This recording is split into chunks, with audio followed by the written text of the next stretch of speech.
legislativo y lo iremos viendo. Ahora vamos a iniciar con el marco conceptual.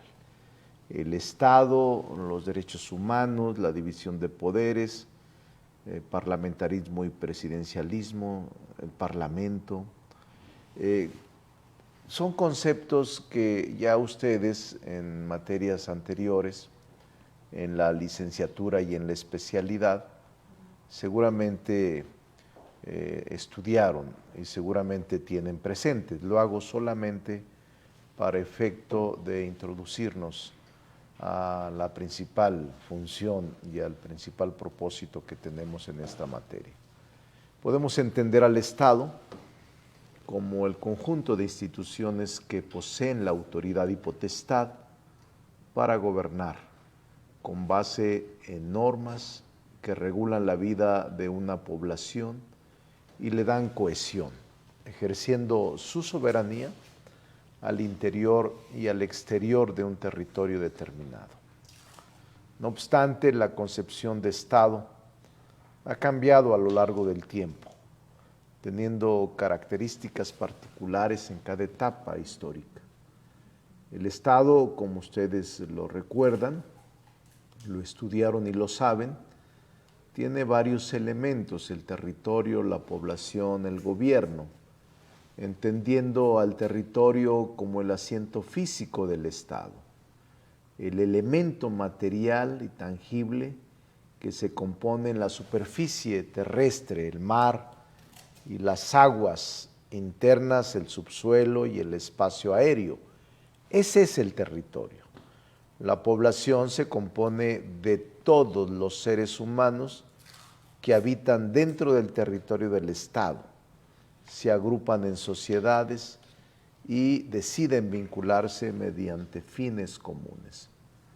Y el gobierno, que es el conjunto de órganos e instituciones encargados de dirigir la vida del Estado, el poder del Estado que es ejercido por el gobierno.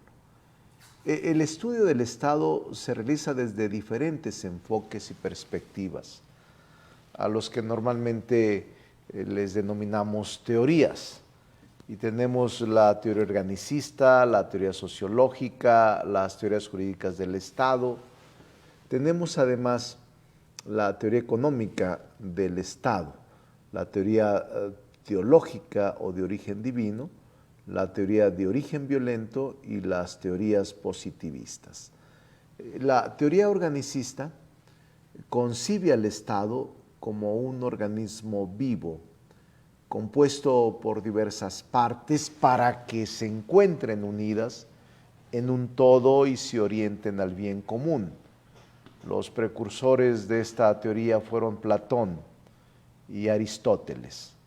Las teorías sociológicas, el Estado se entiende como una unidad colectiva que deriva de la asociación de individuos por su parte, esto es la propia voluntad de reunirse, de asociarse, de integrarse para establecer una comunidad con base en objetivos comunes también.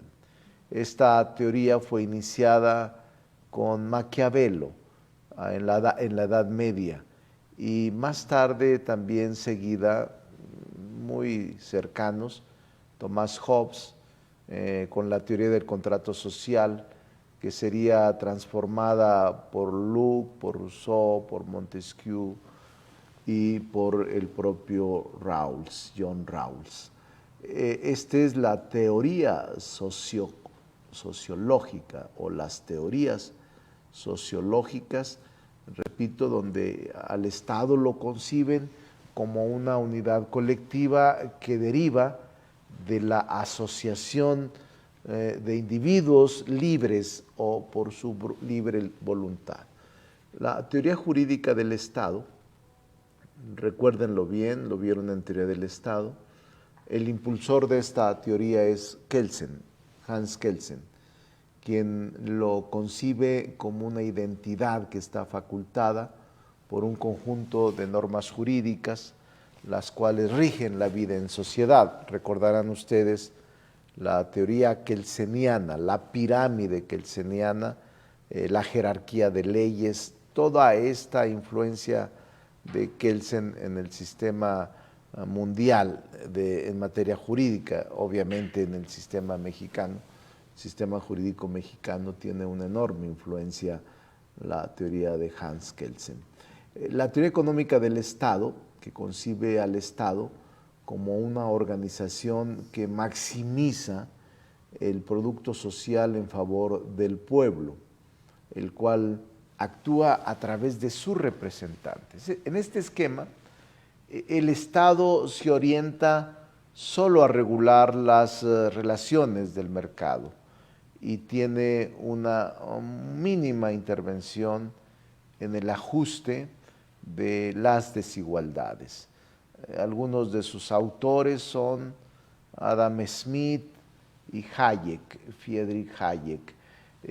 También la teoría teológica o de origen divino establece como creación del Estado la divinidad, creado por Dios, considerando que la fe no es opuesta a la razón, sino que ésta está por encima de la razón, persiguiendo en todo momento el bien común. El principal teólogo que influye en esta teoría o en estas teorías teológicas o de origen divino fue Santo Tomás de Aquino, San Agustín, pero el principal fue Tomás de Aquino. Teoría del origen violento. Estas teorías se originan por la guerra, las luchas sociales y movimientos sociales que por lo general tienen consecuencias en el statu quo. Las mismas son la condición sine qua non de este progreso o desarrollo de una sociedad. La teoría se denomina violenta o de origen violento. Sin embargo, como tal, no es necesario un antecedente sangriento, sino un acontecimiento histórico que cambie la organización social preestablecida. A manera de ejemplo, la teoría de la lucha de clases de Carlos Marx o el análisis de Friedrich Engels o de Federico Engels, en el que afirma que el progreso para la mayoría es por la necesidad o por una necesidad en perjuicio para otros. Esta teoría, ustedes lo saben más, lo saben bien, más que otras personas. Carlos Marx inició un proceso de cambio en el mundo extraordinario. Creo que es uno de los pensadores, de los filósofos que más impacto ha tenido en la humanidad. Esta lucha de clases, las leyes de la dialéctica, la unión y lucha de contrarios, la negación de la negación, los saltos cualitativos y cuantitativos y los diversos sistemas jurídicos y políticos en el mundo o los sistemas que han transcurrido en la humanidad desde el origen comunitario, la comunidad o el comunismo primitivo, pasando por las etapas distintas, esclavismo, feudalismo, capitalismo, imperialismo, socialismo, comunismo, si es que se han logrado estas etapas. Pero es un exponente muy lúcido de una teoría innovadora en el siglo XVIII. La lucha de clases, la Comuna de París, la nueva sociedad basada en la lucha del proletariado, todo esto que ustedes ya lo han estudiado y que solamente lo recuerdo de manera somera, muy rápido, para el propósito que nos hemos planteado.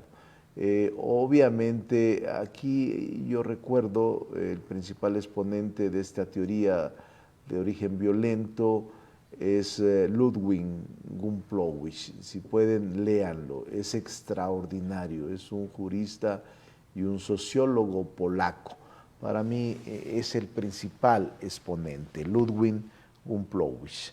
Y la teoría positivista, que establece que el Estado surge a partir de hechos perceptibles que pueden ser comprobados. Los principales autores son Saint-Simon, David Hume, Augusto Comte, toda la parte positivista, Edmundo Burke, toda esta parte que se tituló en la etapa histórica como positivismo. Ahora bien, precisamente en la evolución del Estado, en la evolución histórica del Estado, tenemos que estudiar y recordar los tipos de Estado, en qué periodo, para ubicarnos cronológicamente, en qué periodos y en qué acontecimientos históricos se suscitaron, que recordemos como forma principal de acontecimiento y las características de cada uno de estas etapas de la evolución histórica del Estado. El tipo de Estado grecorromano, Estado monárquico feudal, Estado absolutista y Estado moderno. Podríamos decir, no me voy más atrás, sino estoy hablando del Estado grecorromano a partir de 1200 a.C. al siglo V, el Estado monárquico feudal del siglo V al XV, al XV, el Estado absolutista del siglo XV al XVIII, al siglo XVIII, y el Estado moderno del siglo XVIII en nuestros días. ¿Cuáles son los acontecimientos que marcaron esta época? En el Estado grecorromano, obviamente la caída del Imperio Romano, el esplendor y luego la caída, que fue impactante, pero obviamente para mí el Imperio Romano es uno, me gusta mucho la historia, conozco toda la historia de Roma, de Italia, Roma, la antigua Roma, el Imperio Romano, que es el único que ha tenido capitales en distintas partes, tanto en Bizancio, lo que es ahora Turquía, lo que es ahora Estambul, era la capital de esta parte del Imperio Romano, y Roma, la otra capital. Pero para mí es uno de los imperios más impresionantes que se hayan construido en la historia de la humanidad. Ahí también lo vamos a estudiar más adelante, China, alguna parte de Egipto, alguna parte de la etapa meridional, o bien de la parte de Persia, la antigua etapa que es muy interesante. Vamos a ir a ver los sistemas jurídicos legislativos en varios lugares, incluyendo ahora en los países árabes, que estoy sorprendido de ellos, quienes han ido, sobre todo los Emiratos Árabes, quienes han conocido Dubái o los Emiratos Árabes que tienen apenas 50 años. Es sorprendente su desarrollo y su avance en apenas 50 años de esta nación nueva. Entonces yo diría que el acontecimiento histórico más relevante en esta evolución histórica del Estado grecorromano es el esplendor y al mismo tiempo la caída del Imperio Romano Occidental. Y en cambio en el Estado monárquico feudal, que abarca del siglo V al XV, podríamos decir que el hecho más relevante es el descubrimiento de América, la invasión de América o la conquista, como quieran llamarles, para no tener diferencia en la connotación que se le pueda atribuir a este concepto. Pero descubrimiento, conquista, invasión ocurre en esta parte de la historia, de la evolución histórica del Estado, el siglo, ustedes lo saben, siglo XV, 1492. Para mí ese es el hecho determinante, es el acontecimiento histórico más notable de esta etapa de la evolución histórica del Estado como lo concebimos. También yo podría decir que el Estado absolutista, el acontecimiento histórico que también a mí me sorprende y me gusta, lo conozco, lo he leído mucho, es el de la Revolución Francesa. Esta es una parte clave para entender el México y el mundo moderno. La Revolución Francesa influyó en todo el mundo de manera notable después de la toma de la Bastilla hacia 1785-87, al final del siglo XVIII, y que viene a consolidarse más tarde con la primera Constitución, después de la Asamblea Nacional, que por eso quisiera detenerme en ella, porque aquí es donde evoluciona, donde rompe el Estado absolutista y donde riñe, donde termina esta etapa del siglo XV al siglo XVIII, donde termina el Estado absolutista con la Revolución Francesa y con la incursión y el establecimiento de una Asamblea Nacional, que era la Asamblea Legislativa que se colocaba por encima del rey y por encima de cualquier otro poder. Una asamblea que tuvo aciertos, pero también tuvo excesos y errores que luego generaron una involución más tarde, como lo veremos en su momento adelante. Y este es para mí el acontecimiento más importante que da paso al Estado moderno, del Estado absolutista al Estado moderno, y que irrumpe con la Revolución Francesa, de aquellos grandes personajes que seguramente ustedes han leído, desde Lafayette, Robespierre, Diderot, de los enciclopedistas franceses antes de la Revolución, que influyeron bastante, Voltaire, Talleyrand, Fouché, es una playa de personajes extraordinarios, Marat, que eran parlamentarios. Todos ellos, Robespierre, tenían un sobrenombre: Fouché, el genio tenebroso; Robespierre, el incorruptible. Toda esta parte de la historia de Francia es para mí una de las etapas que le dio brillo al mundo moderno. Y por eso aquí es donde termina el Estado absolutista y se inicia a construir el Estado moderno. Entonces la Revolución Francesa influyó de manera determinante y da por concluido la etapa de estados absolutistas que iniciaron más o menos en el siglo XV, 300 años duran hasta el siglo XVIII. Y podría decir que a partir de este acontecimiento, empezamos, de este acontecimiento histórico, hasta nuestros días podría ser el Estado moderno. Y en el Estado grecorromano, en la etapa de 1200 al siglo V de nuestra era, 1200 antes de Cristo, la característica, ustedes la saben bien, era una asociación muy especial. Aquí lo vamos a ver, en Roma surge el Senado romano y surge esta institución como una clara muestra de una organización política que tuvo éxito, mucho éxito, junto con el cónsul, que era el ejecutivo, pero la principal fuerza en determinada historia fue el Senado romano. Claro, cuando se anteponía la tiranía o el exceso del emperador o del cónsul romano, también hay situaciones de crispación y de división, separación de poderes e incluso de una lucha intermitente que provocó la caída del imperio más tarde.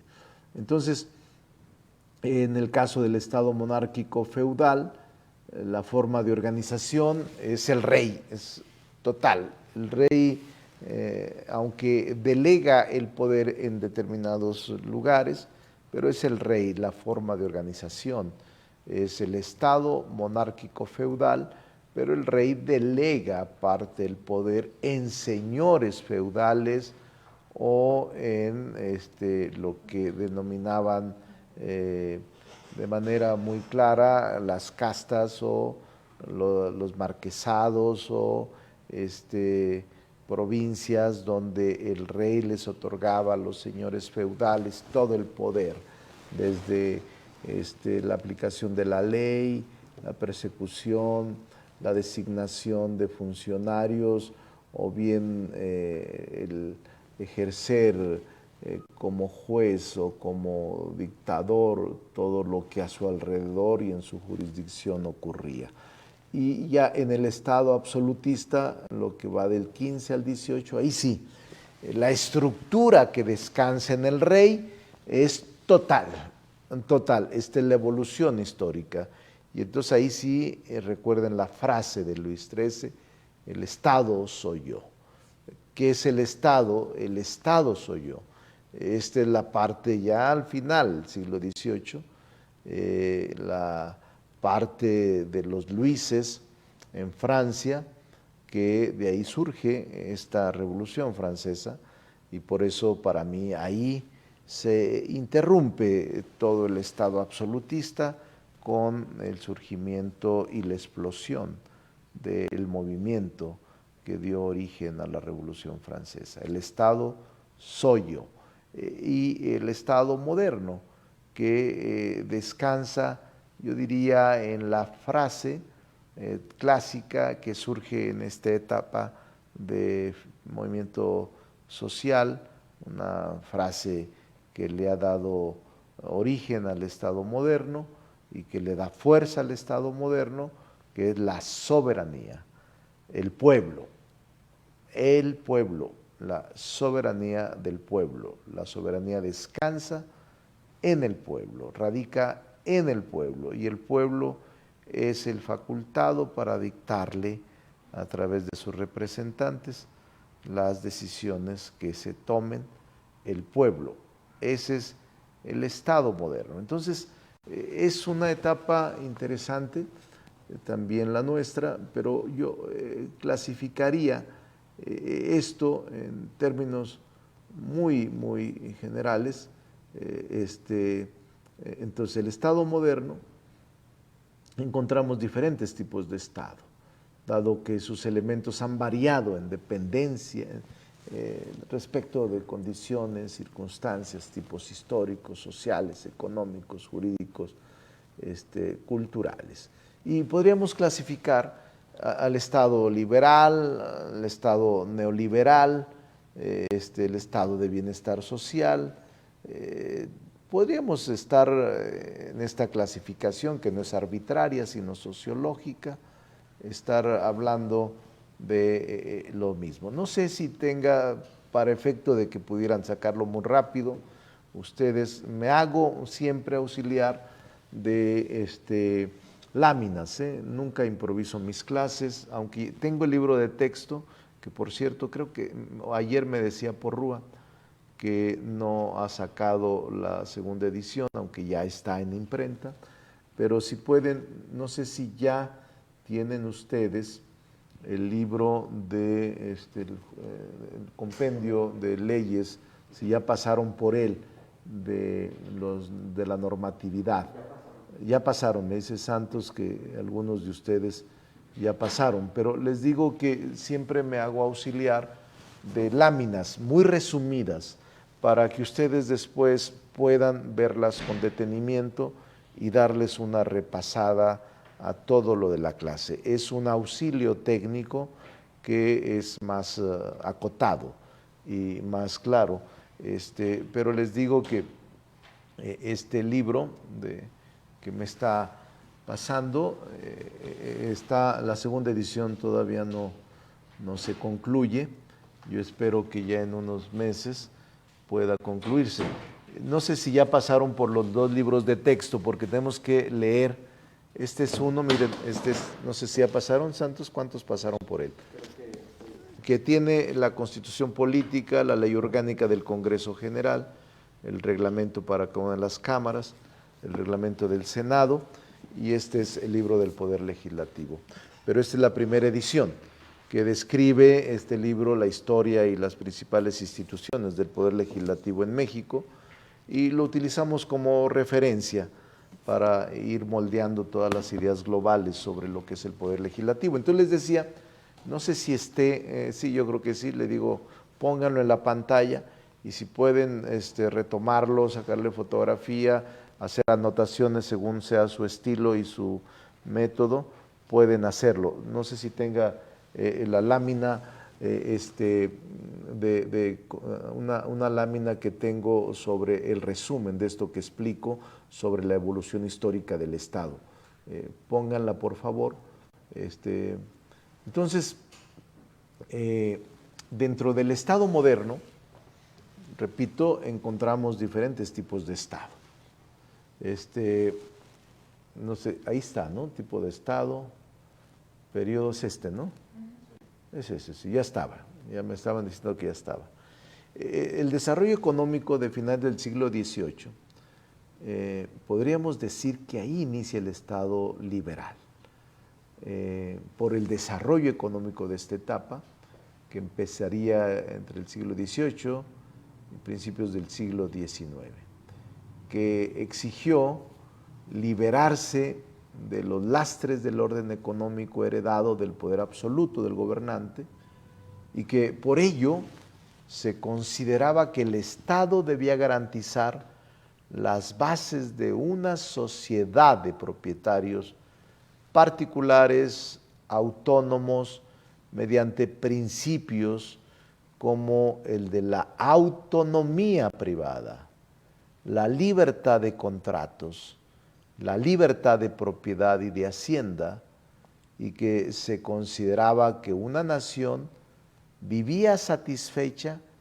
cuando había abundancia de productos disponibles en el mercado, y el papel del Estado debía reducirse, quedaba limitada a garantizar preferentemente la libertad económica. Este es el Estado liberal. Recuerden que algunos países, como el vecino del norte y algunos otros, incluyen en esta libertad de propiedad y de herencia incluso el subsuelo.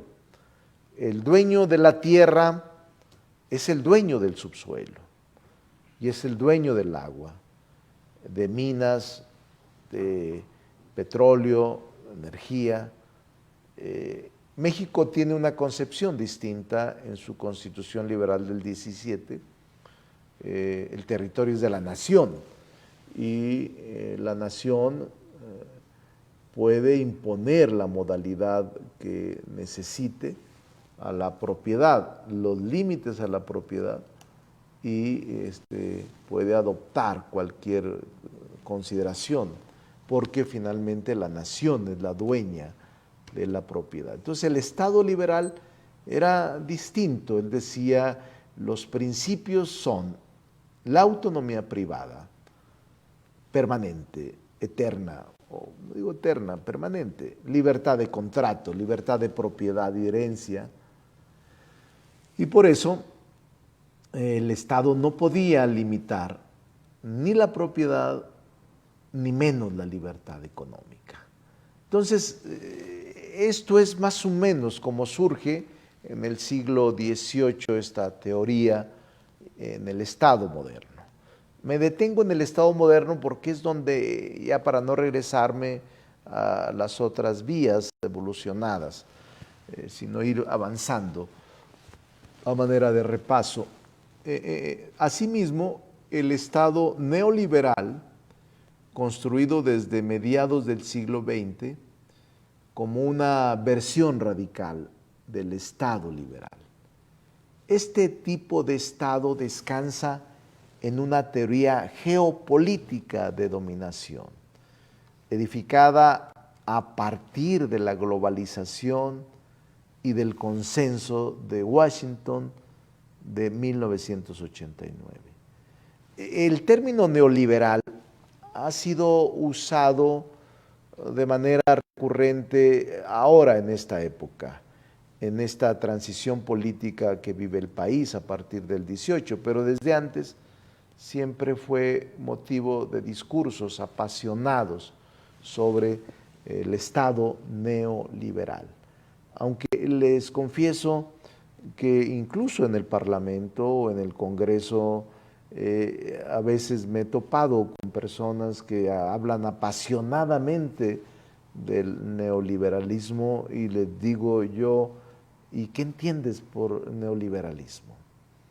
Y es difícil que me lo expliquen. No, es el régimen que queremos, que aborrecemos y queremos destruir, sí, pero ¿qué es el neoliberalismo? ¿Qué entiendes por el Estado neoliberal?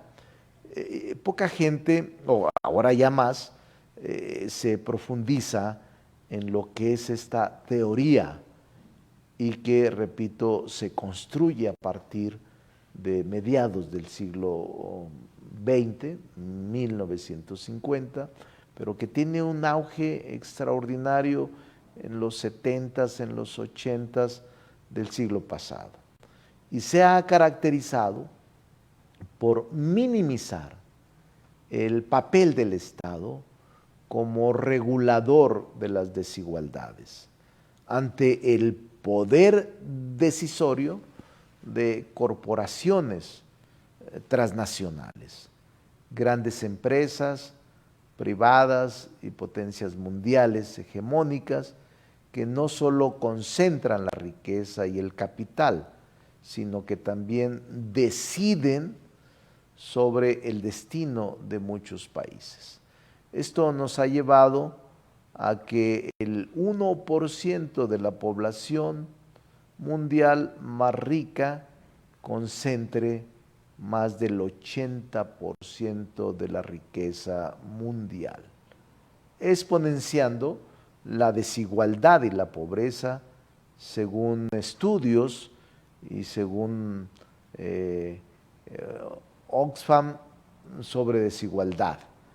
El 1% de la población más rica duplica los ingresos del 50% de la población con menos recursos económicos y además genera el doble de emisiones de carbón con relación a estos últimos.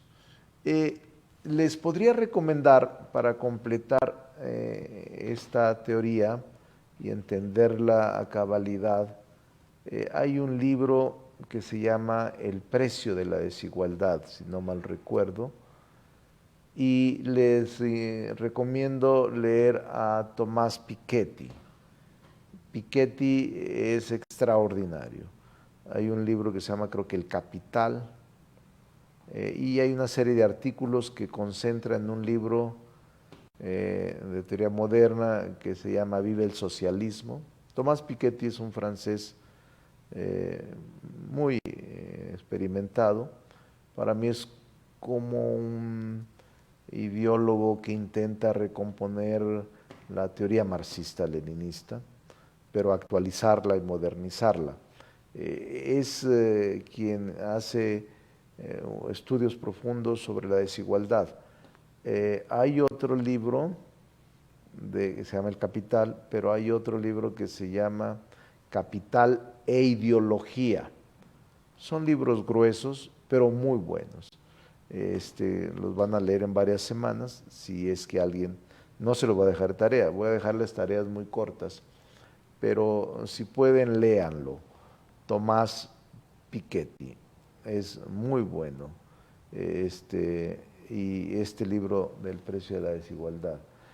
También, bueno, esto es lo que conocemos como el Estado neoliberal. Ahora, el Estado moderno, que muchos sitúan como el Estado hacia el bienestar social, o muchos le llaman un estado de bienestar social, sobre todo los países nórdicos y en los países socialdemócratas llaman como principal función, así lo denominan, el estado de bienestar social que surge prácticamente en el finales del siglo XX, principios del siglo XXI, en el que vivimos.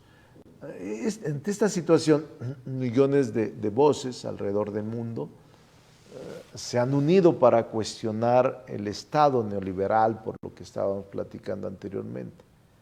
Yo estimo que el Estado neoliberal actualmente se encuentra en crisis y ahora en una profunda decadencia ante el fenómeno de la pandemia. Eso es lo que yo estimo, porque los países que hemos seguido, bien o mal, no quiero calificar en este momento si fue bueno o fue malo, pero todos los países que siguieron esta teoría, esta tendencia, ahora están con graves problemas por el endeudamiento ante organismos internacionales, el Fondo Monetario Internacional o ante el Banco Mundial, y tienen una deuda creciente que hace inviable, prácticamente inviable, el desarrollo de estos países.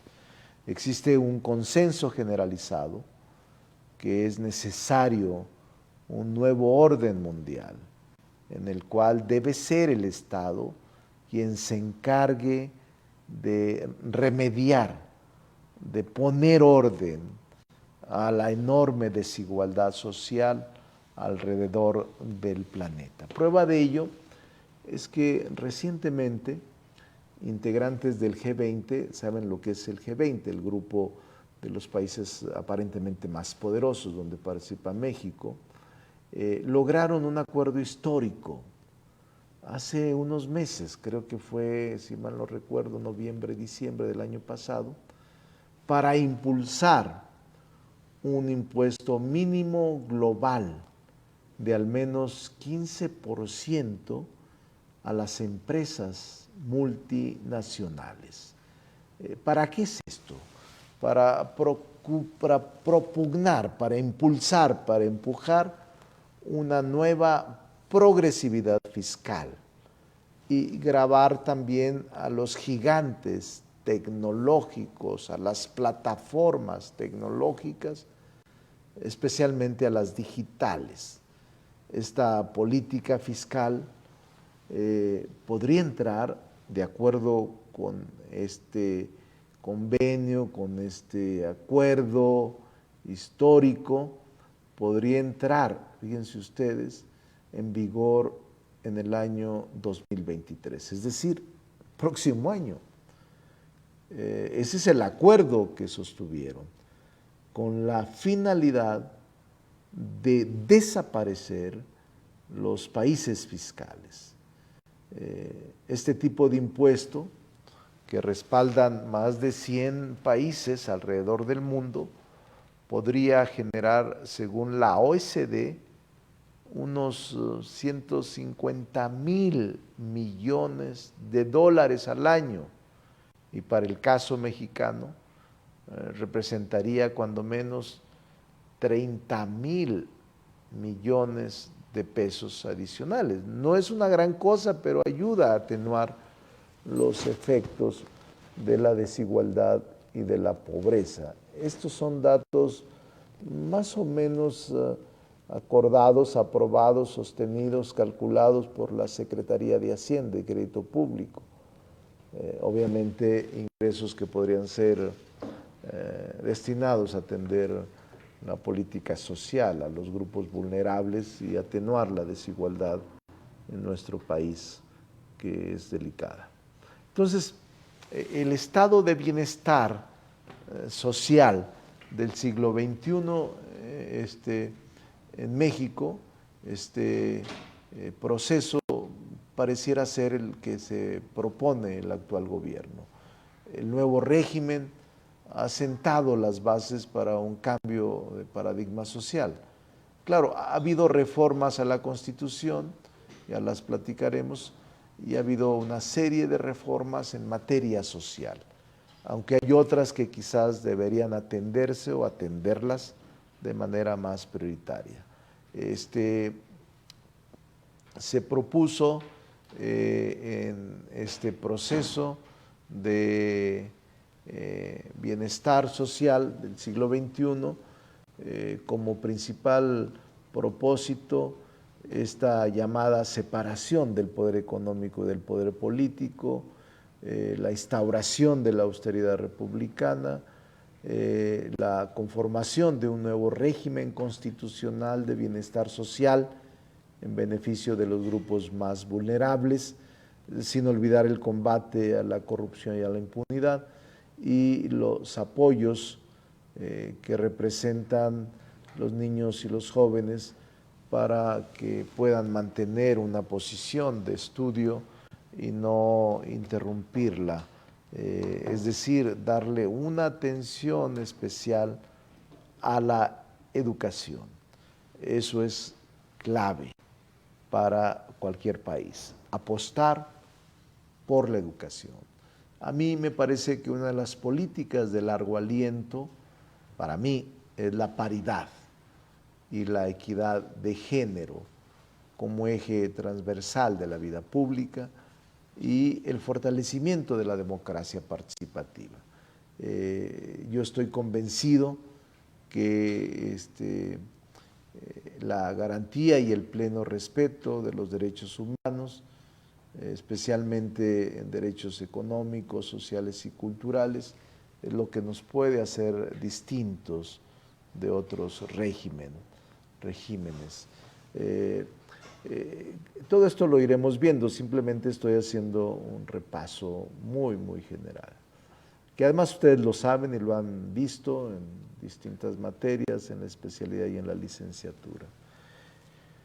Para una mejor comprensión de toda la parte parlamentaria incrustada en estos fenómenos, resulta indispensable retomar y recordar las principales ideas e instituciones políticas de los autores que concibieron el Estado moderno, los que dijeron que íbamos a llegar hasta esto.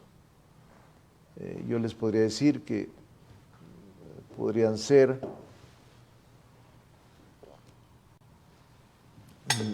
Nicolás Maquiavelo, el príncipe, que escribió su libro 1532. Tomás Hobbes, que por cierto son libros de... estos libros necesitan ustedes leerlos. Los que no lo han leído, léanlo. Algunos de ellos se los voy a dejar de tarea. Más adelante, si mal no recuerdo, es El Príncipe, El Leviatán y otros. Ahora les voy a dejar una tarea para 15 días de un libro muy sencillo que se llama El Político de Azorín. Fue un parlamentario español, vivió en Alicante, España, y es un libro que lo consiguen en cualquier parte, se ha editado en muchas partes. Muy sencillo, contemporáneo del siglo pasado, y es reglas de comportamiento que quizás ya no se den, pero El Político se llama, de Azorín. Y van a hacer una reseña de cuando menos 10,000 caracteres, la mínima, pero lo lógico es entre 15 y 20,000 caracteres. 14, 15 páginas, 20 páginas. Es una reseña sobre él, lo que piensan, la época en la que lo escribió. Les va a interesar, es un libro fácil de leer, lo pueden leer un fin de semana, pues. Es un libro de apenas, no sé, 100 páginas, si acaso. Y es un libro muy rápido de leer y interesante. Entonces, eso lo quiero para la semana, dentro de 2 semanas me van a entregar la reseña, en 2 semanas. Entonces, aquí está, digo, el Leviatán, se escribió 100 años después, en 1651, por Tomás Hobbes.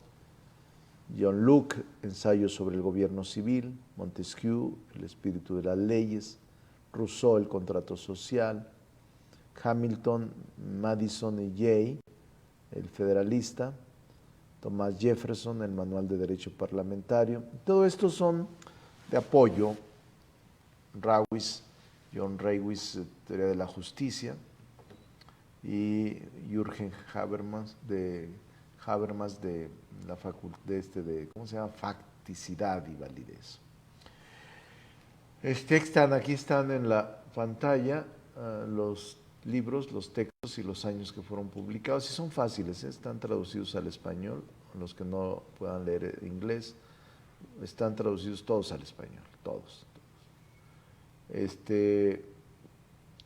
Nicolás Maquiavelo, por ejemplo, a él se le atribuye la autoría del término Estado, al contemplar por primera vez este concepto en El Príncipe, en donde establece que todos los estados que tuvieran autoridad sobre los hombres eran repúblicas o principados.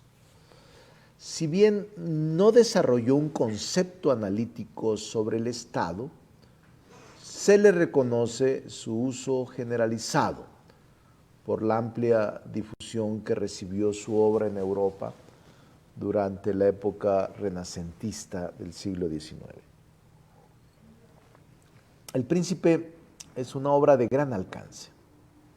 El Príncipe se concibe como una auténtica obra de la ciencia política, pues define los mecanismos y procedimientos para obtener el poder, así como la conservación del poder mismo bajo medios y características que un príncipe debe tener al momento de gobernar, entre las que destacan la virtud, la fortuna y el trabajar para ganarse la confianza de la gente antes que el ejercicio de la fuerza.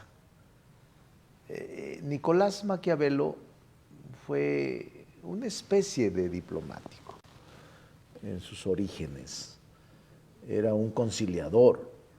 Incluso los Medici lo usaban para resolver y atenuar conflictos y evitar guerras.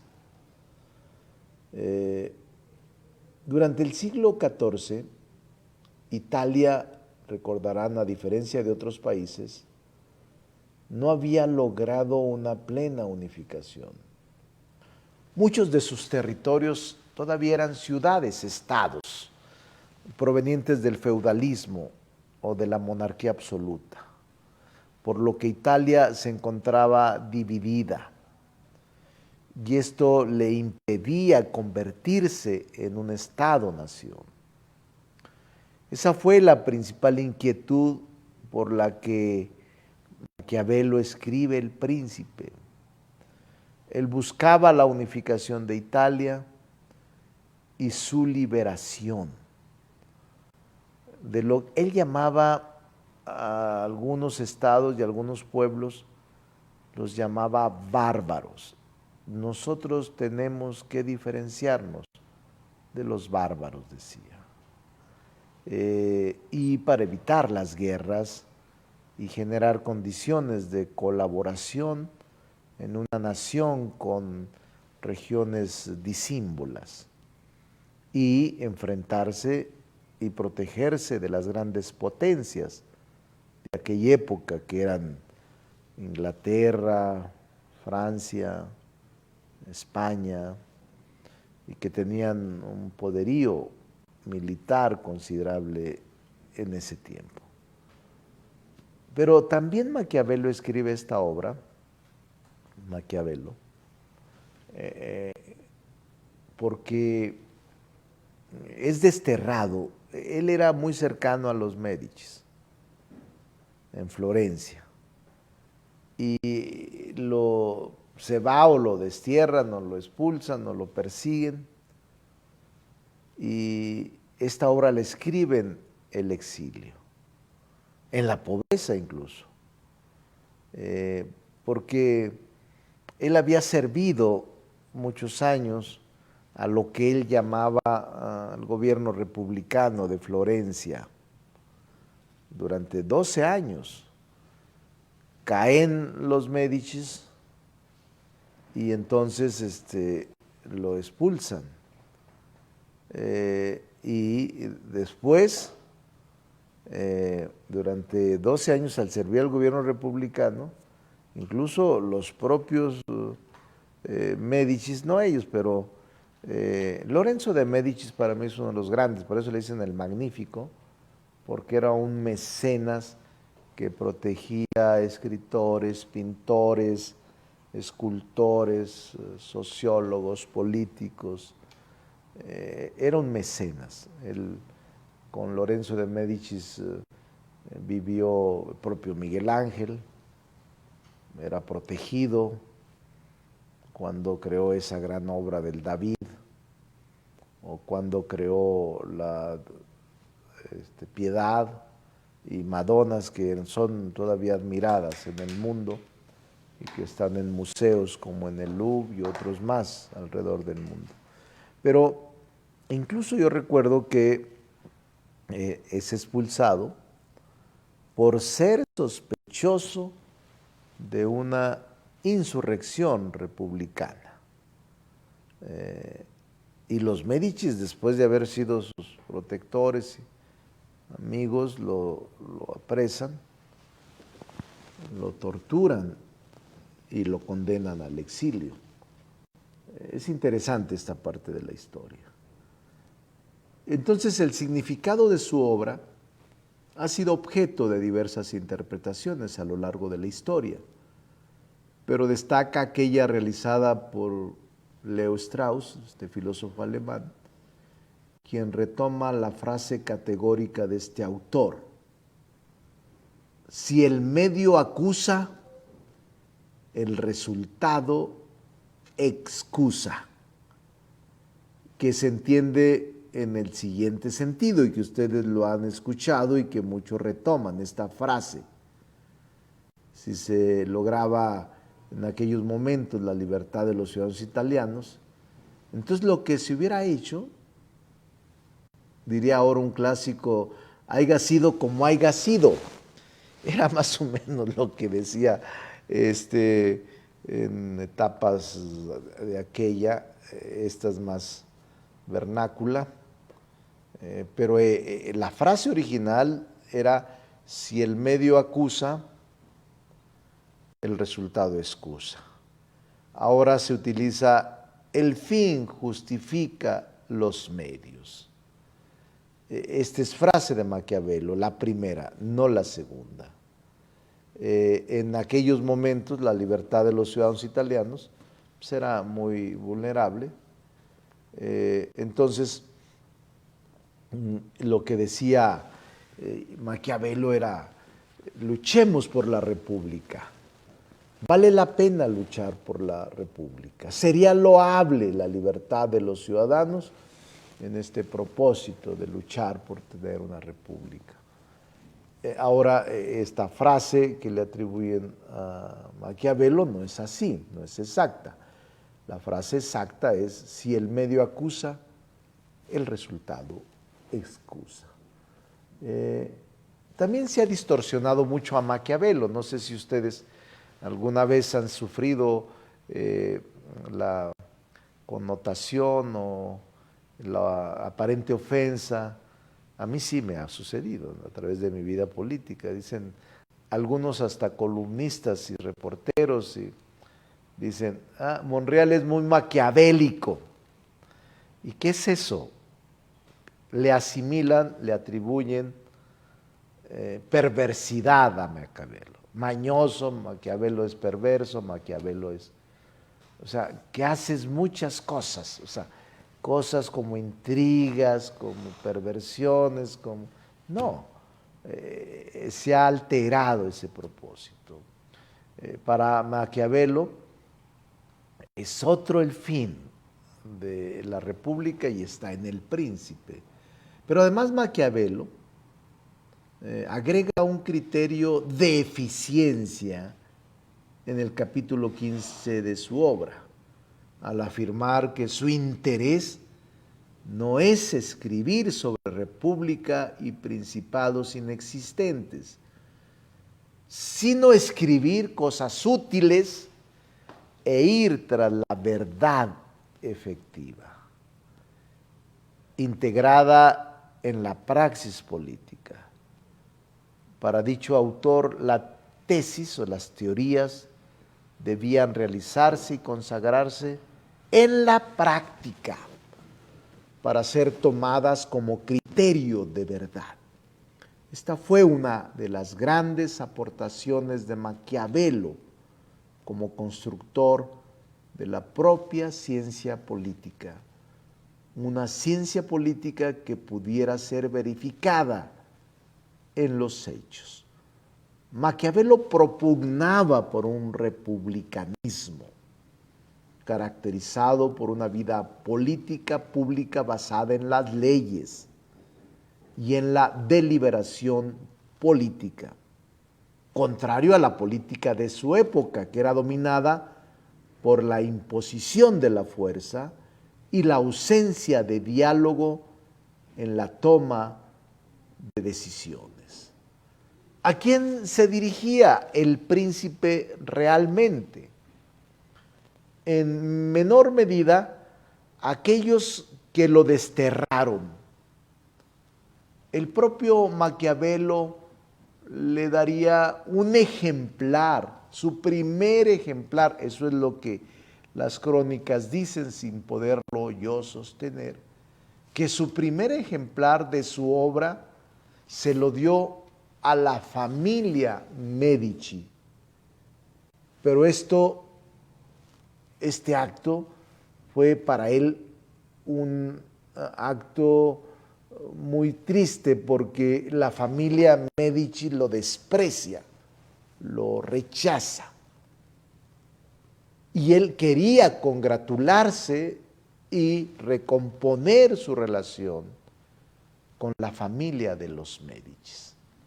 Pero sobre todo su obra se orienta a aquellos que buscarían en la República una esperanza para la configuración de un nuevo orden de gobierno, uno donde el disenso y el consenso constituyeran la norma de la República o la normalidad republicana. Entonces, el príncipe es muy clara, es una lúcida obra. En el principado civil, una persona se convierte en príncipe en dos supuestos, decía él. Con el apoyo del pueblo, que es lo ideal, porque el pueblo cede la autoridad para que el príncipe lo defienda. Es más fácil que se mantenga en el poder, dado que tiene independencia de los nobles, pero debe satisfacer al pueblo, no solo a los nobles, como en el pasado de esa época había sucedido. No obstante, la finalidad del pueblo es honesta, pero buscan no ser oprimidos. Ese es lo ideal.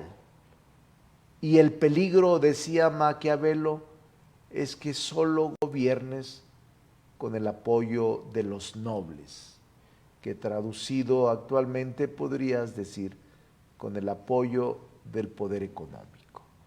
Cuando esto sucede, los nobles se consideran igual al príncipe y no hay independencia entre el rey y la nobleza, y se deben cumplir los intereses de estas personas antes que el interés del pueblo.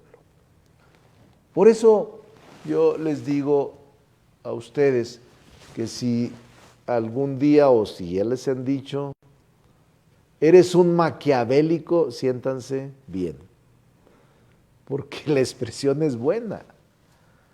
Por eso yo les digo, cuando dicen, ¿eres maquiavélico? Sí, admiro a Maquiavelo. Y El Príncipe, si lo lees, es una obra extraordinaria. no planteaba nada de lo que han desvirtuado de lo que era Maquiavelo. Creo que su tumba, yo la visité, porque yo admiro a Maquiavelo, la visité. Hay un libro que se llama Obras Políticas de Maquiavelo, extraordinario, que son las cartas de Tito Livio comentadas por Maquiavelo. Es muy bueno. También si pueden leerlo, léanlo, pero visité su tumba en Florencia, está la tumba de Maquiavelo. Thomas Hobbes es otro de los grandes, escribe Leviatán o Leviatán. Con esta obra, Hobbes le da nacimiento a la política moderna, en donde el liberalismo político se caracteriza por distintos elementos: un Estado artificial, derecho natural con los derechos a la vida, a la libertad, a la propiedad, así como el nacimiento de la legalidad y una legitimidad de la autoridad. Fíjense ustedes desde dónde viene la expresión, la connotación y la diferenciación entre legalidad y legitimidad. Son distintas. La legalidad puede estar escrita en una norma jurídica, pero puede ser no legítima. La legitimidad es aquella que es respaldada por la sociedad, por el pueblo. Diferencias. Se puede ser legal, pero no legítimo. Se puede tener legalidad, pero no legitimidad. Lo deseable es que tengas legalidad y tengas legitimidad. Estos elementos pueden advertirse claramente en el Leviatán. El contrato social para Hobbes, recuerden aquella frase, homo homini lupus, el hombre es el lobo del hombre. Las personas son por naturaleza, decía Hobbes, malvadas. Antes de la vida social, las personas viven o vivían en conflicto permanente, constante, en guerra. No obstante, las leyes naturales que rigen a las colectividades, las hordas, las tribus y el desarrollo de las comunidades en agrupaciones fueron avanzando. Y por eso en la búsqueda de la paz y de la tranquilidad o de vivir en convivencia con armonía, tienes, decía Hobbes en el contrato social, que renunciar a tus derechos propios a cambio de un pacto que les garantice su vida y su seguridad, lo que da pie a que se conforme el contrato social. Esta es la forma de gobierno ideal para Thomas Hobbes. Hobbes sostenía el derecho absoluto de los reyes, la prevalencia de una monarquía absoluta, y considera que es un sistema correcto, y que en un sistema parlamentario existen múltiples deseos que llevan a la desorganización social. Eso decía Thomas Hobbes. El sistema parlamentario, decía él, se puede prestar a un conflicto en todos contra todos. Bueno, no estaba tan equivocado, pero no es tanto. Sí hay conflicto, hay discusión, hay deliberación. Y decía él, porque los seres humanos son deseosos de poder. En cambio, el conflicto es imposible cuando los derechos individuales son transferidos a una persona, una sola persona, que no tenga deseos contrarios. Esta persona debe de ser el monarca absoluto o bien el soberano. Para Hobbes, una democracia agraviada podría convertirse en anarquía. En el estado de Hobbes, el deber básico de los ciudadanos es la obediencia y el resultado de obediencias es la protección por parte del soberano. Renuncias a tus derechos para tener libertad y justicia, libertad y seguridad, que te la va a otorgar el soberano al que tú le renuncias para que equilibre los conflictos y para que otorgue seguridad, libertad y justicia. Por eso, para Hobbes, el soberano es inalienable. La soberanía es también inalienable. No puede ser castigado por los súbditos, decía él. La soberanía es inalienable. El soberano no puede ser castigado por los súbditos, dado que el contrato social es entre estos. El soberano es solo un producto del contrato. El poder del soberano será entonces absoluto. John Locke,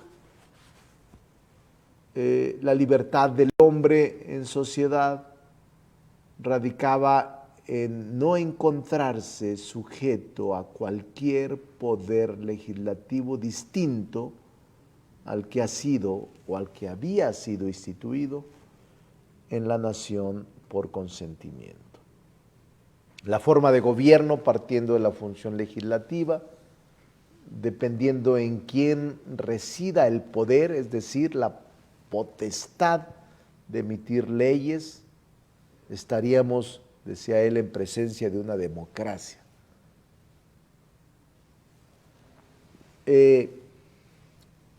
John Locke es para mí un extraordinario filósofo, ideólogo, escritor. Decía, las leyes que expida el poder legislativo deben ser normas debidamente promulgadas y fijas, por virtud de las cuales renuncien los individuos a su propio poder en favor de la sociedad.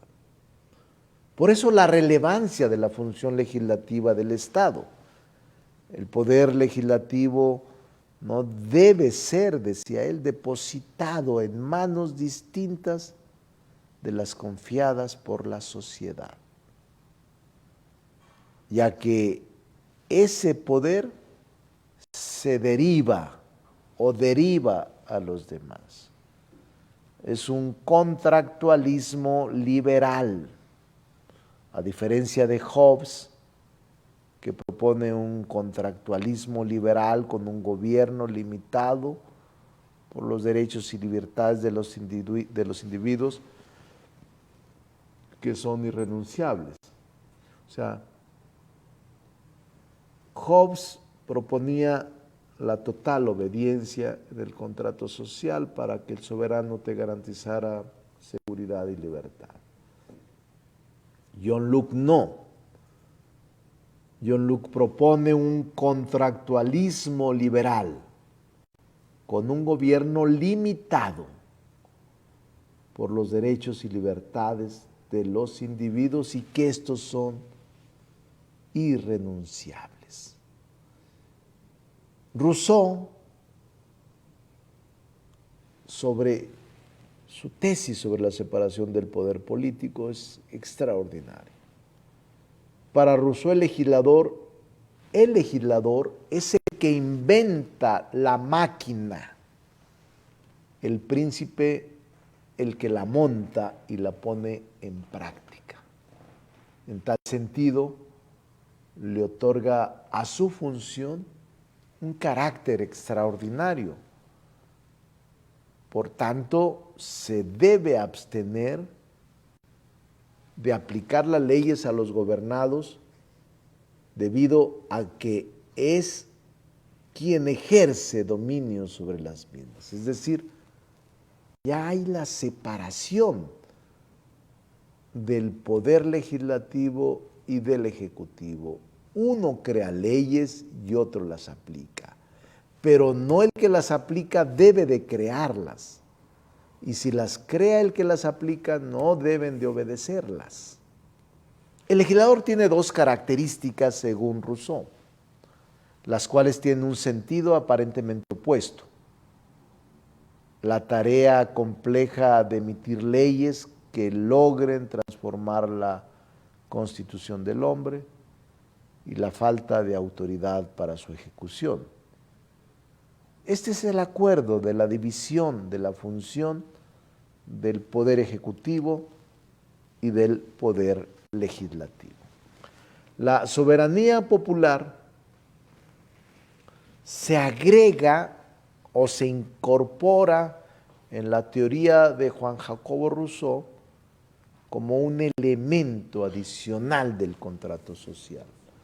Sí, retoma el contractualismo liberal de Luc, Rousseau, pero va más allá al considerar que cada individuo pone en común su persona y todo su poder bajo la suprema directiva de la voluntad general, y cada miembro es parte indivisible de un todo, surgiendo la idea de que la soberanía inalienable e indivisible recae en el pueblo. Únicamente la voluntad general puede obligar a los particulares y debe orientarse al bien común. Es increíble, repaso estos filósofos, grandes pensadores. Me hubiera gustado ir más atrás a Voltaire y a algunos enciclopedistas franceses o incluso ingleses, pero quise solamente enfocarme a esto, dada la materia, los principales. No todos, hay muchos, muchos más. No quiero agotarlos con más nombres, pero estoy hablando de los principales. Montesquieu es el siguiente. Este es clave para entender la división de poderes.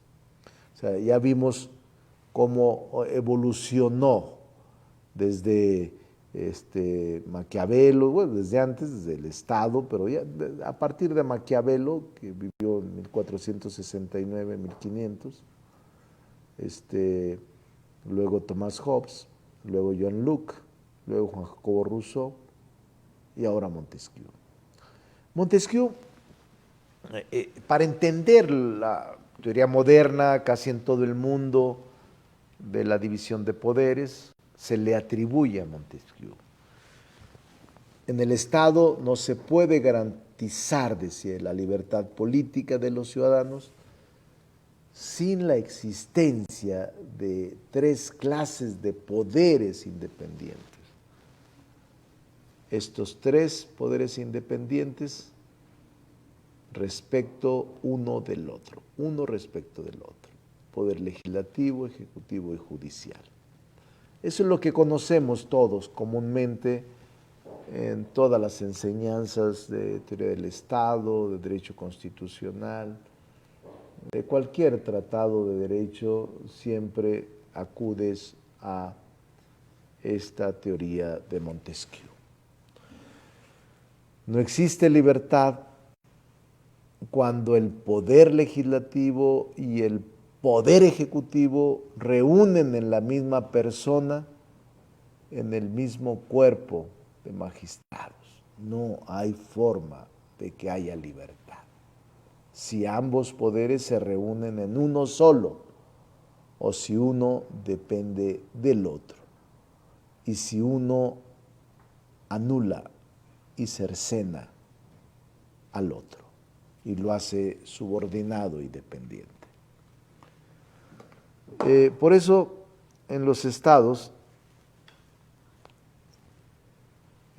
no se ostenta, en ese momento fue una revolución, ahora ya lo han asumido casi todo el mundo, incluso en monarquías constitucionales y en regímenes parlamentarios, no está alejada la división de poderes, que la clásica división de poderes la asumen las repúblicas, el sistema presidencial. Pero en los estados que se ostentan como libres, todo hombre ha de gobernarse a sí mismo, por tanto el poder legislativo debe corresponder al pueblo como un cuerpo político. Sin embargo, esto no es factible, de tal forma que el pueblo deberá ejercer ese gobierno por medio de sus representantes, constituidos en asambleas legislativas, lo que representa es la elección de sus representantes en el Congreso, sean diputados, sean senadores, para legislar.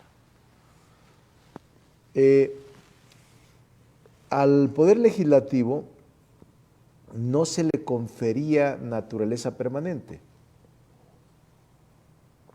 Se reunían en el antiguo Estado monárquico y después, incluso en el Estado moderno, las asambleas legislativas se reunían a petición del rey, solo temporalmente, cuando fueran convocados. Y su función se limitaba a la elaboración de leyes en materia fiscal, en materia de contribuciones. Recordarán que en 1215, con el Bill of Rights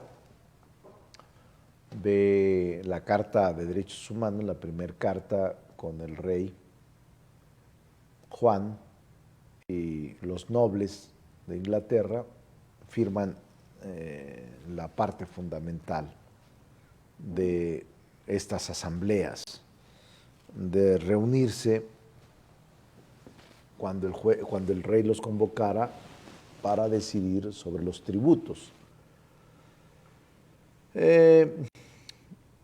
Para mí, Maquiavelo es el detonador de toda la teoría moderna del Estado moderno y de la división de poderes. Él es el autor, aunque ya vimos cómo la influencia de los anteriores fue determinante para consolidar su teoría. El federalista de Hamilton, de Madison y de Jay, ¿por qué es trascendente? El federalista, que es una recopilación de 85 artículos periodísticos. Esa recopilación de artículos periodísticos que defendieron la ratificación de la Constitución Federal Norteamericana, en ella se refleja el pensamiento político en un momento fundacional de los Estados Unidos, constituyéndose como la obra de la teoría política más distinguida e influyente después de la Declaración de Independencia de las 13 colonias que sería 1776, porque la Constitución fue en 1789, 13 años después de la independencia de las 13 colonias. Entonces, en esta obra de Hamilton, de Madison y de Jay, se retoma la división de poderes, contemplando además que deben existir mecanismos de frenos y contrapesos entre los poderes a fin de que se encuentren separados y sean diferentes, resaltando la genuina independencia que debe tener el Poder Judicial para proteger la Constitución y los derechos individuales.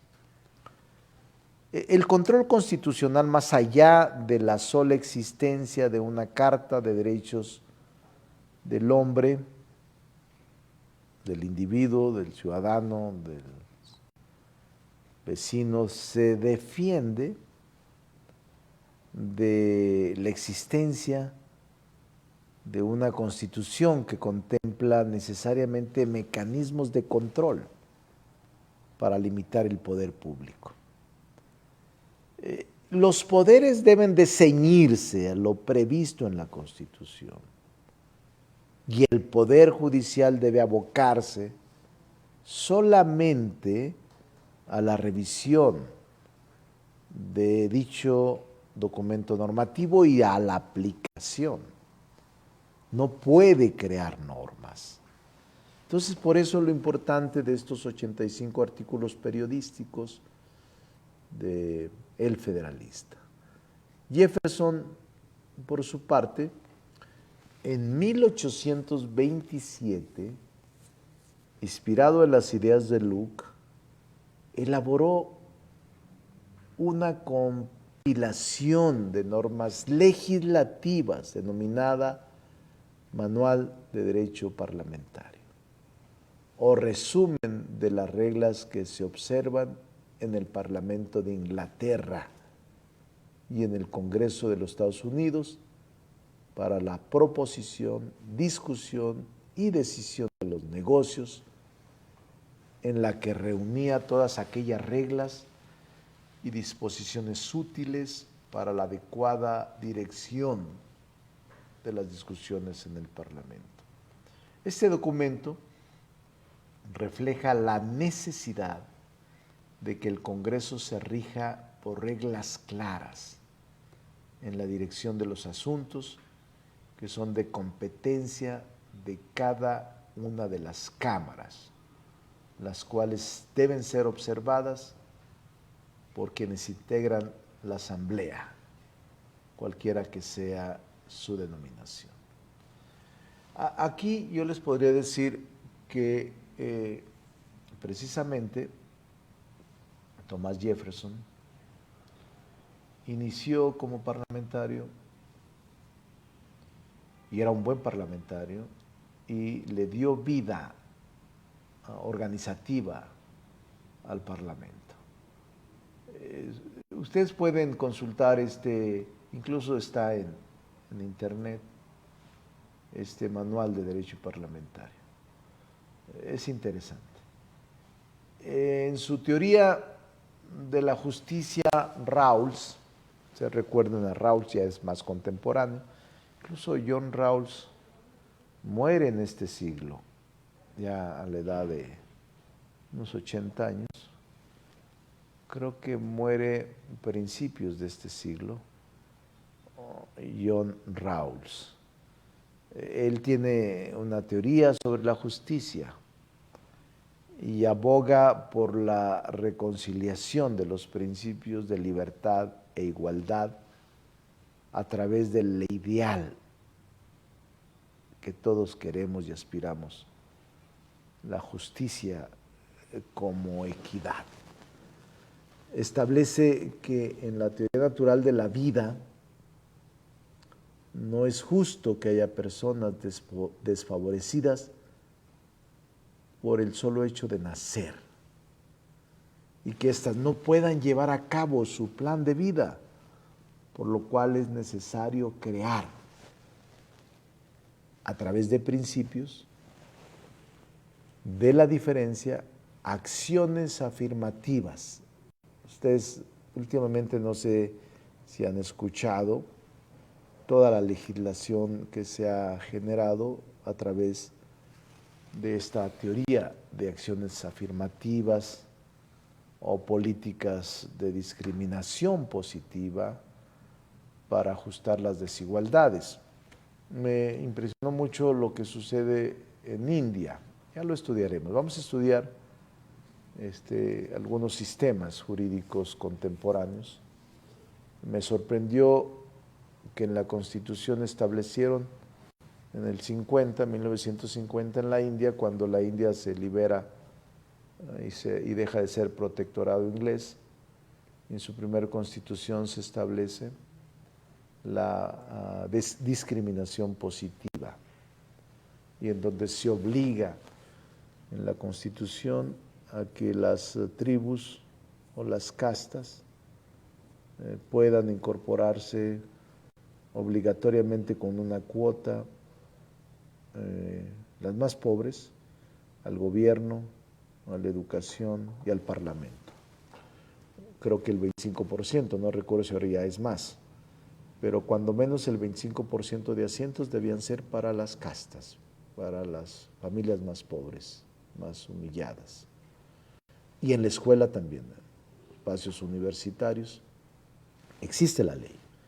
A eso se le llama discriminación positiva. Nosotros vamos más por la equidad de género, cuotas. Ustedes saben que en el caso de diputados, senadores, congresos locales, hay una cuota para jóvenes, hay una cuota para discapacitados, hay una cuota para género, hay una cuota para mujeres, equidad.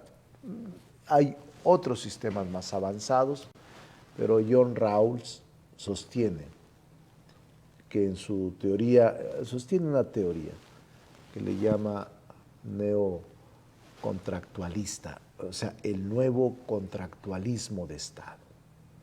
Y plantea de manera hipotética que es necesario decidir desde el comienzo del Estado los principios que guiarán a las instituciones de la estructura básica de la sociedad. Y esto debe de hacerse, dice él, colocando un velo en los ojos de una posición original, que permita una postura libre de perjuicios, categorías naturales y culturales al momento de crear un consenso sobre los principios que serían rectores del Estado y que estarían por encima del poder público. Este planteamiento, aunque teórico, permite concebir la trascendencia de un poder constituyente al momento de crear un nuevo pacto constitucional, pues demanda de sus integrantes una postura ética y plantea en el fondo que toda legislación debe abogar por criterios de equidad en favor de los vulnerables. Esta es una teoría que está generando precisamente en todo el mundo una gran solidaridad. Él le llama el velo de la ignorancia. Es una teoría que es interesante y que quien pueda. Les estoy dejando mucha tarea, pero es que tengo muy poco tiempo y trato de adentrarlos a lo que llegaremos. Espero que me sigan. A lo mejor voy muy rápido y a lo mejor les estoy dejando mucha literatura, pero eso es lo que me interesa, que empiecen a adentrarse, anoten los títulos. Sé que les estoy dejando muchos libros, pero traten de dedicarle más horas a la lectura. La clase es una mera orientadora sobre lo que yo quiero que ustedes logren acumular de conocimiento en este semestre que iniciamos recientemente. Habermas todavía es una gente reconocida a nivel mundial. Es representante de la tercera escuela de Frankfurt. Ustedes recordarán, es un filósofo, sociólogo alemán. Para mí es uno de los pensadores más reconocidos en el mundo de la filosofía, la política y la teoría del derecho. Habermas señala que en su trabajo que la época enmarcada de la posguerra por la Declaración de los Derechos Humanos del 48, después de la Segunda Guerra Mundial, expresa su preocupación por la sociedad alemana, que describe como silenciosa e inactiva en cuanto a crítica u opinión pública. Por eso a él se le atribuye ser el teórico de la llamada democracia deliberativa.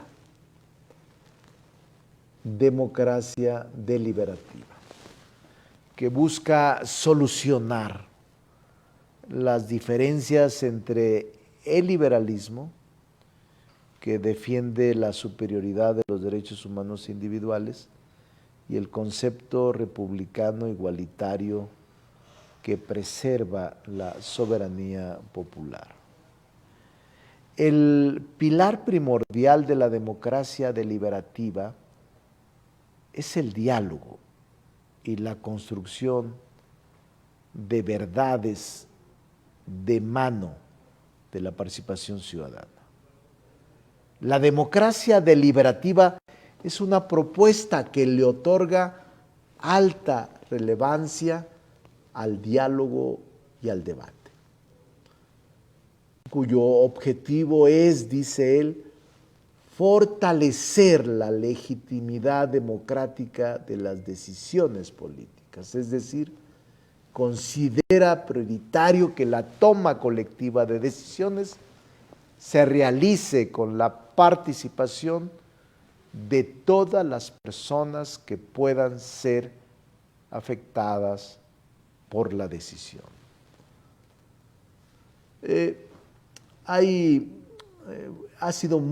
Fue muy intensa su participación, porque a mí me parece que la democracia deliberativa es pertinente para el intercambio de razones y justificaciones públicas. Porque las decisiones del pueblo en condiciones de igualdad y participación son legítimas. Y por eso Habermas recalca que las decisiones que adopta una comunidad, constituida previsiblemente por individuos libres e iguales, serán legítimas en la medida en que sean producto de un proceso de discusión e intercambio de argumentos y razones públicas.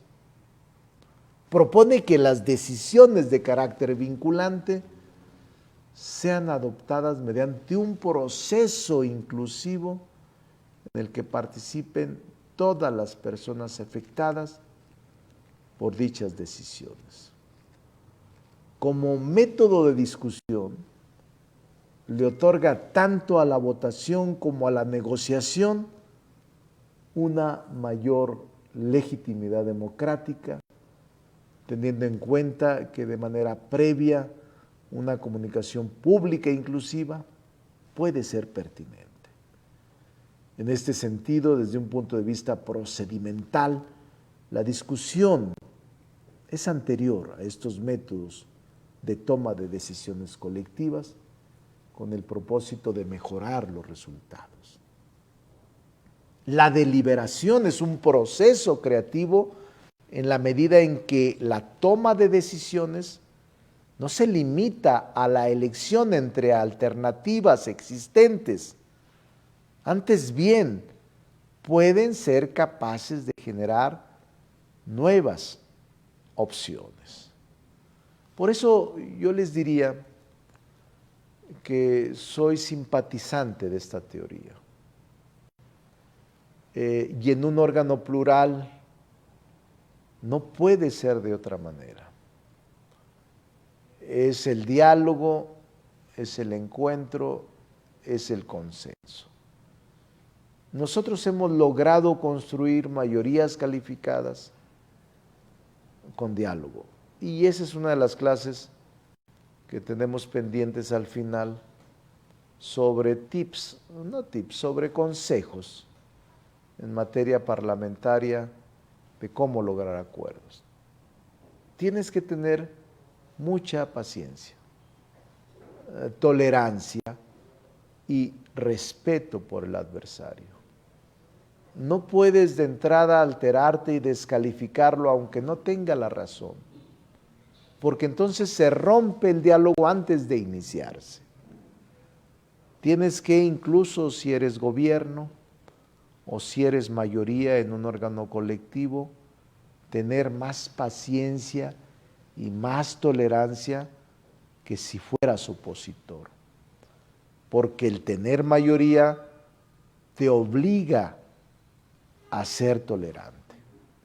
Si no, entrarías en una teoría de conflicto y el conflicto te genera retraso y desaprobación. No logras los propósitos.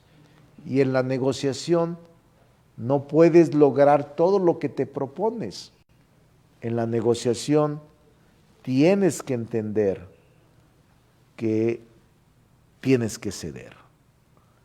No puedes tener tu proyecto integral aprobado si quieres que participen otros grupos distintos y que piensan distintos. Tienes que incorporar sus ideas en beneficio de la sociedad. Y no puedes abrogarte el derecho exclusivo de saberlo todo y de que es perfecta tu propuesta. Entonces, sí es correcta la teoría de Habermas. Yo a veces tengo dificultades porque como legislador de la mayoría y coordinador de la mayoría, hay compañeros que al sentarme con el PAN, el PRI, el PRD, piensan que estás entregando tus ideales o estás negociando cosas indebidas, porque está tan polarizada la sociedad que no conciben que dos políticos o tres o cinco de distinta ideología puedan sentarse a negociar. Pero el Parlamento es eso, es diálogo, negociación. Y entonces te reúnes con el PAN, te reúnes con el PRI, te reúnes con Movimiento Ciudadano y dices, no, es que ya Monreal se va de candidato de ellos. No es así, sino que intento ser eficaz en la construcción de acuerdos, intento ser eficiente en la elaboración de leyes que puedan generar condiciones de un mejor país. Y para eso necesito a la oposición. Y cuando planteo una ley con 50 artículos, yo sé que al ir al diálogo y a la discusión, no voy a lograr que los 50 artículos me los aprueben tal y como los presenté, porque entonces no tendría sentido la discusión. Sería un diálogo de mudos y de sordos. Por eso yo insisto ahora con la reforma eléctrica, que me parece correcto que la Cámara de Diputados, que actúa como Cámara de origen, haya abierto en Parlamento ciudadano a voces distintas de los legisladores el que expresen su posición.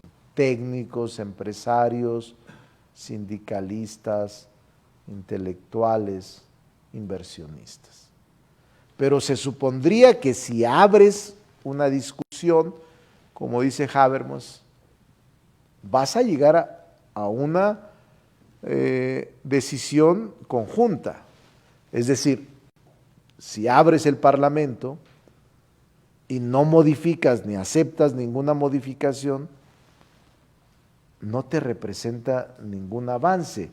Y los que acuden a expresar su opinión, ciudadanos, intelectuales, académicos, inversionistas o ciudadanos comunes y corrientes, si no se les tomó en cuenta en sus propuestas, se van a sentir engañados. El propósito del Parlamento abierto, que en su momento estudiaremos, es escuchar las voces de afuera que no pertenecen al Congreso que no votan el Congreso, para que al momento de emitir su voto tomen en cuenta lo que se expresó en el Parlamento abierto. Es interesante lo que está pasando y es muy interesante lo que estamos viviendo. Entonces, les pido que tomen en cuenta la primera tarea, que es la reseña de un pequeño libro, y que en 15 días lo vamos a aprender, lo vamos a tomar. Bueno, ahora vamos a la parte segunda, que es derechos humanos y división de poderes, hasta donde podamos. Vamos a avanzar. Me hicieron una pregunta, a ver, déjeme, creo que me hicieron una pregunta. Es que, ¿saben que por eso no me gusta a mí la vía digital? Porque me emociono tanto que me voy de corrido, no veo a los alumnos y alumnas, y entonces me voy de, como dicen en mi pueblo, me voy sin detenerme, de paso. A ver, ¿quién me está haciendo una pregunta? ¿Alguien? José Manuel. ¿Qué tal, doctor? Buenos días a todos. Bueno, ya sé que vamos a ver después el Parlamento abierto, pero ahí mi pregunta es en el sentido de este Parlamento abierto que se hizo ahora con el proyecto de reforma eléctrica. ¿Qué diferencia hay con el Pacto por México? Que ahora le llaman Pacto contra México, doctor. Esa es mi pregunta en su experiencia. Es distinto, miren, muy distinto. El Pacto por México, cuando ha habido dos, en un momento creo con Miguel de la Madrid se hizo un pacto por México para efectos económicos. Veníamos de una inflación y un deterioro económico muy complicado y se construyó entre los sectores económicos, sociales, un pacto económico. Eso derivó a políticas públicas restrictivas y que la gente la recuerda con mucha preocupación. Y en el 2012, recientemente, en la legislatura del 2012, en la Cámara de Diputados y en la Cámara de Senadores, el PRI, el PAN, el PRD, constituyeron un frente que le denominaron Pacto por México. Los partidos políticos, el gobierno, que era el PRI, y los principales opositores, con excepción de la izquierda, no participamos en ese Pacto por México, sino los principales partidos, que eran PRI, que gobernaba, PAN, que había dejado de ser gobierno, y PRD, que era la principal fuerza política de izquierda, se fusionaron e impulsaron en el Congreso las llamadas reformas estructurales: reforma educativa, reforma fiscal, reforma energética, reforma a telecomunicaciones, incluso reformas a la ley de amparo. Fueron, si mal no recuerdo, 13 reformas. Yo era diputado federal por tercera ocasión. Nosotros no participamos en este Pacto por México. Y yo tengo un libro que editó Porrúa que se llama Reformas estructurales, mitos y realidades, cuestionando toda la parte de reformas que en ese momento, a través del Pacto por México, se llevaron a cabo. Entonces, el Pacto por México era un instrumento político legislativo que impulsó reformas que planteaba el Ejecutivo en ese momento, el presidente Peña, y que sacaron adelante. Después ya se derogó la reforma educativa y hoy está en discusión la reforma energética, y ha habido algunas reformas que han dado de reversa aquella intención de estas reformas estructurales. Eso es el Pacto por México, un instrumento legislativo en donde varios partidos políticos se suman a propósitos temporales de aprobación de leyes. Así sucedió del 2012 al 2015. En el 2015 ya se atenuó esta construcción, pero el Parlamento abierto es una cosa distinta. El Parlamento abierto es una figura jurídica institucional que consiste, y lo vamos a ver, es una clase especial, pero respondo, que consiste este Parlamento abierto en que cuando se presenta una determinada ley de calado, de gran calado, de trascendencia nacional, se decide por mayoría que acudamos a un Parlamento abierto, para que la discusión que se dé sobre esa ley no solo se circunscriba o se limite a los legisladores. Históricamente, de acuerdo con la ley y la Constitución, las discusiones son cerradas. Hay una iniciativa de ley, se turna a comisiones, y las comisiones integradas solo por legisladores la discuten y la votan. Es una discusión cerrada con aprobación solo de legisladores. El Parlamento abierto no. Al autorizarse el Parlamento abierto, entonces acuden a las comisiones quienes no son legisladores, quienes son estudiosos de la materia, científicos, intelectuales, académicos, inversionistas, o el sector al que está orientada la ley, que siente el sector que no es buena ley, que debe perfeccionarse, que tiene fallas, que tiene dificultades, que traerá consecuencias desagradables o perjudiciales, y por eso se le da la voz a los ciudadanos y a todas las personas interesadas, con un criterio de selección, por supuesto, previa entre todos los partidos, para que sean voces plurales. Y esa expresión que se haga en el seno de las comisiones, en el Parlamento abierto, se tome en cuenta para la conclusión y la elaboración del dictamen que se emita para elevarlo al Pleno a su discusión ya solo entre pares, entre legisladores. Esa es la diferencia de lo que es un pacto por México a lo que es Parlamento abierto. Maximiliano, ¿tienes alguna duda? Doctor, buenos días. Sobre lo que comentó también el compañero José Manuel Delgado. Si bien usted pues, se ha dedicado toda su vida a esta cuestión del Poder Legislativo, y hablando sobre el Pacto de México, por ahí Mauricio decía que fue un intento de coalición para construcción de mayorías. Bajo esta lógica, usted ve con buenos ojos al gobierno de coalición a efecto de construir mayorías para impulsar agendas de gobierno. Esa es una buena pregunta, pero también me voy a adelantar. Nosotros vamos a ver, creo que en la próxima clase, o en 2 clases, los regímenes que existen en el mundo. Y vamos a revisar el régimen presidencial y el régimen parlamentario.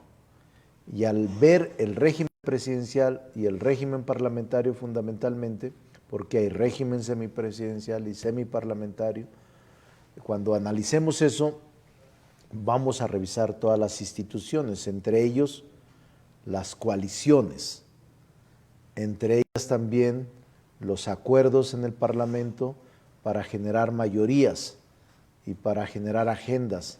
Todo eso lo vamos a ver en su momento, pero desde mi punto de vista, lo que fue el Pacto por México fue un acuerdo político, porque a pesar de que se autoriza y se permite la coalición política y la fusión política, en este caso no se formalizó. Son un acuerdo político entre 3 partidos fundamentalmente para llevar a cabo una agenda legislativa que les parece a ellos de interés común y de aprobación común. Pero a mí me parece que las coaliciones sirven.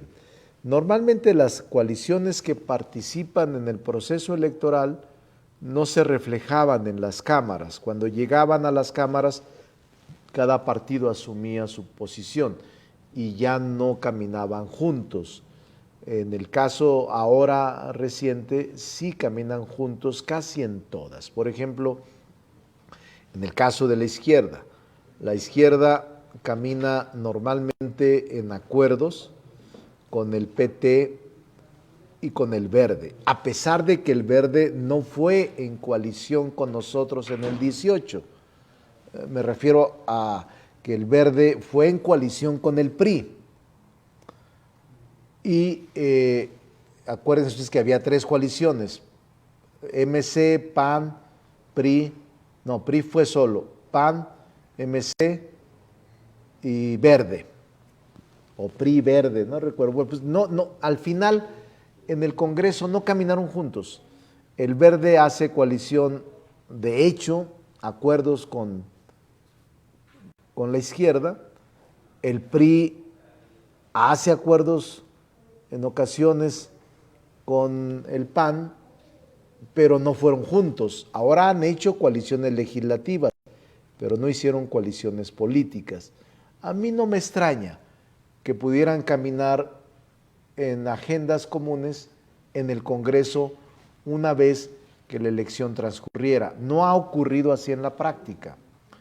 El PRI tiene su propia agenda, el PAN tiene su propia agenda, MC tiene su propia agenda, y el Verde, PT y PES, aunque el PES ya no existe como partido, pero Verde, PT y Morena caminan en una sola agenda, normalmente. Pero no hay una formalidad legislativa, sino que cada grupo parlamentario tiene su independencia y su agenda. Entonces, pero esa es una evolución a la que se va a llegar, lo veo. Y en los regímenes parlamentarios sí existe, y existe formal. Desde el principio en el Parlamento, ya lo veremos, incluso en el régimen parlamentario se distribuye en el gobierno. Hacen coalición legislativa, pero también se distribuye en el gobierno. El Partido Verde te pide la Secretaría de Medio Ambiente, el Partido Liberal o el Partido Socialdemócrata o el Partido Demócrata Cristiano te pide Cultura, Educación, o sea, se reparten, no en el régimen presidencial. Aquí el presidente decide todos los secretarios, es su facultad. En el régimen parlamentario eligen al primer ministro y eligen todas las carteras de la administración. Y es en razón de la coalición y del acuerdo legislativo que se tenga. Todo se centra más en el parlamento que en el presidente, más en el régimen, por eso se llama régimen parlamentario, que en el régimen presidencialista. Pero eso lo vamos a ver con las características muy claras de cada uno de los regímenes. No se preocupen, vamos a llegar a tiempo. Yo lo que quiero es introducirlos en la teoría y luego irnos ya directamente a la revisión de las instituciones. ¿Sí quedó claro? Sí, aquí está, ya llegó. Bueno, les doy unos minutos de relax para que tomen un café y en 10 minutos regresamos. Descansen 10 minutos.